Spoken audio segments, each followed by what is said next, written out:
ITI মোড় Luminous ক্লাবের এবারের উপস্থাপনা ব্যাংককের অরুণ মন্দির। লাইটিং এর জন্য প্যান্ডেলটা আরো সুন্দর লাগছে। ব্যাংককের অরুণ মন্দিরকে এখানে হুবহু উপস্থাপনা করা হয়েছে। পুরো প্যান্ডেলের গায়ে গায়ে এরকম গৌতম বুদ্ধ আঁকা রয়েছে। পুরো প্যান্ডেলে ঝিনুকের কাজ রয়েছে। বিভিন্ন ধরনের কলকা আঁকা রয়েছে, যেগুলো খুবই সুন্দর লাগছে দেখতে। ছোট বড় ঝিনুক আরো বিভিন্ন ধরনের জিনিস ব্যবহার করা হয়েছে।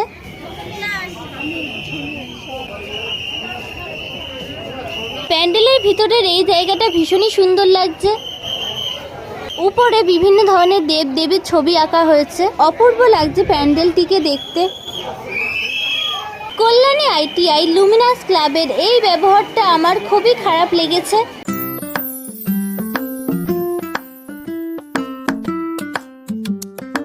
High cuties, welcome back to my channel beautiful relation. আশা করি তোমরা খুব ভালো আছো, আমিও খুব ভালো আছি। প্রতি বছরের মতো এই বছরও বেরিয়ে পড়েছি কল্যাণী ঠাকুর দেখতে। আজকে এসেছি কল্যাণী আইটিআই মোড়ের ঠাকুর দেখতে, তোমাদেরকেও দেখাবো। আগের বছরের মতো এবছরও ট্রেনে ভীষণই ভিড় ছিল। ট্রেন থেকে নেমে টোটো ধরতে হয়েছে। টোটো ধরে টোটো অনেকটা আগেই নামিয়ে দিয়েছে। আগের বারে অনেকটা এগিয়ে নামিয়ে দিয়েছিল পুরো মোড়ের সামনে, কিন্তু এবারে মোড়ের সামনে নামায়নি, অনেকটা মোড়ের আগে নামিয়েছে। তাই সবাই হেঁটে হেঁটে যাচ্ছে।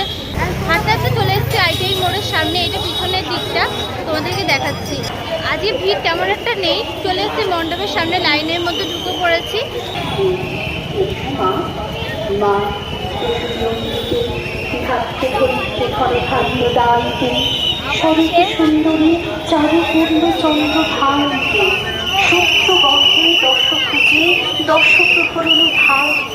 আগের বছর এর থেকে বেশি ভিড় ফেস করেছিলাম, কিন্তু এবছরে তেমন একটা ভিড় নেই।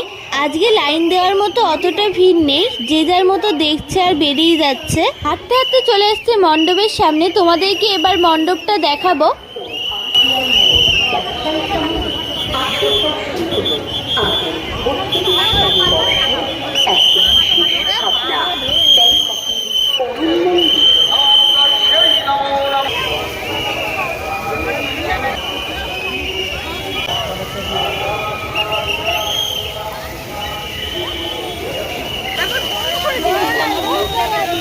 কল্যাণী আইটিআই মোড় লুমিনাস ক্লাবের এবারের উপস্থাপনা ব্যাংককের অরুণ মন্দির। প্যান্ডেলটি ভীষণই সুন্দর লাগছে। লাইটিং এর জন্য প্যান্ডেলের সৌন্দর্যটা আরো বৃদ্ধি পেয়েছে। ব্যাংককের অরুণ মন্দির একটা বৌদ্ধ মন্দির। ব্যাংককের অরুণ মন্দিরের মতোই এখানে পুরো নকশাটা ফুটিয়ে তোলা হয়েছে। পুরো প্যান্ডেলটাতে ঝিনুকের কাজ রয়েছে। প্যান্ডেলটা অপূর্ব সুন্দর লাগছে দেখতে। বাইরে থেকে প্যান্ডেলটা দেখতে খুবই সুন্দর লাগছে। এবার চলো ভিতরে ঢোকা যাক।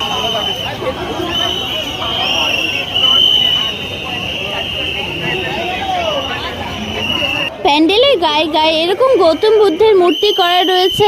পুরো প্যান্ডেলটা তৈরি করতে ছোট বড় ঝিনুক ইউজ করা হয়েছে। প্যান্ডেলের গায়ে গায়ে এরকম বিভিন্ন ধরনের নকশা করা রয়েছে, যেগুলো দেখতে খুবই সুন্দর লাগছে। উপরে ঝিনুক দিয়ে ফুল বানানো হয়েছে, আর নিচে এদিকে ছোট বড় ঝিনুক আর বিভিন্ন জিনিস দিয়ে গৌতম বুদ্ধ, গণেশ ঠাকুর আরো বিভিন্ন ধরনের নকশা করা হয়েছে। ছবির সাথে সাথে কলকাও আঁকা হয়েছে, যেগুলো ঝিনুক দিয়ে করা হয়েছে। ভীষণই সুন্দর লাগছে যেগুলো দেখতে।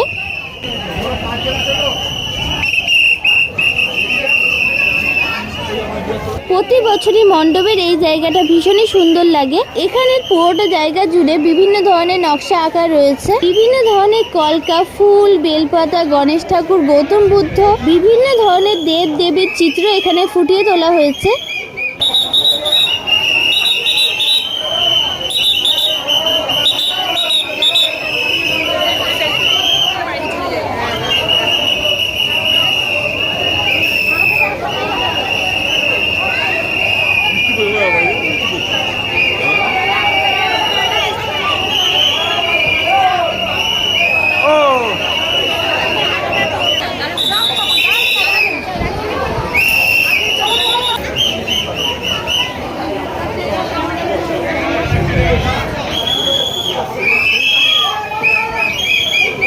মণ্ডপে থাকাকালীনই ভীষণই পরিমাণে বৃষ্টি শুরু হয়ে গেছে, তাই এখান থেকে কেউ বেরোতে পারছে না, তবু এখানে কাউকে দাঁড়াতে দিচ্ছে না। এবারে আইটিআই লুমিনাস ক্লাবের এই ব্যবহারটা আমার খুবই খারাপ লেগেছে। ভীষণই পরিমাণে বৃষ্টি পড়ছে, তাই কেউ বেরোতে পারছে না, তাই এখানে বাধ্যতামূলক দাঁড়িয়ে রয়েছে, তবু এখানে দাঁড়াতে দেওয়া হচ্ছে না।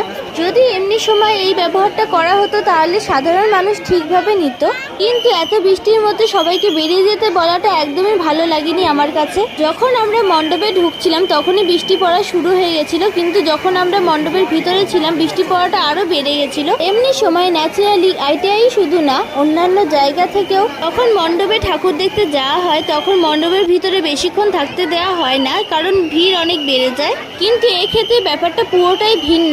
এখানে আমাদের পরে কেউই আসতে পারেনি, কারণ ভীষণই বৃষ্টি শুরু হয়ে গেছিল আমাদের আসার পরে, ফলে মণ্ডপের ভিতরটা ফাঁকা ছিল, তবু মণ্ডপের ভিতরে দাঁড়াতে দেওয়া হয়নি। তাই সবাই মণ্ডপের বাইরের দিকটাতে দাঁড়িয়েছিল, কিন্তু বাইরের দিকটাতে দাঁড়াতে দেওয়া হচ্ছিল না। বারবার বলা হচ্ছিল মণ্ডপ থেকে বেরিয়ে যাওয়ার কথা। এত বৃষ্টিতে আর এই পরিস্থিতিতে এরকম ব্যবহার আমাদের মধ্যে কেউই আশা করতে পারেনি। তারপরে সবার রাগারাগির ফলে ওখানে থাকতে দেওয়া হয় কিছুক্ষণের জন্য, কিন্তু এমন একটা পরিস্থিতিতে এমন একটা ব্যবহার করা হবে তা আমি আশা করতে পারিনি।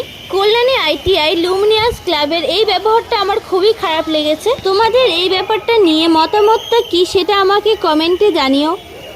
কালকে ওখানে এতটাই বৃষ্টি পড়ছিল যে ভিডিওটা কন্টিনিউ করতে পারিনি। বৃষ্টির ঠেলায় ফোনই বার করতে পারছিলাম না, সেই জন্য ভিডিওটা কন্টিনিউ করতে পারিনি আর শেষও করতে পারিনি। তোমাদের কাছে ভিডিওটা কিরকম লেগেছে সেটা আমাকে জানিও। প্যান্ডেলটা কিরকম লেগেছে, ওখানে ঠাকুর কিরকম লেগেছে, যাবতীয় জিনিস তোমরা জানিও। ওখানে বিহেভিয়ার নিয়ে কিছু কথা বলেছি আর প্যান্ডেলটার ব্যবহার নিয়ে একটু কথা বলেছি, কারণ সবাই ভালো দিকটাই তুলে ধরে, খারাপ দিকটা তুলে ধরে না।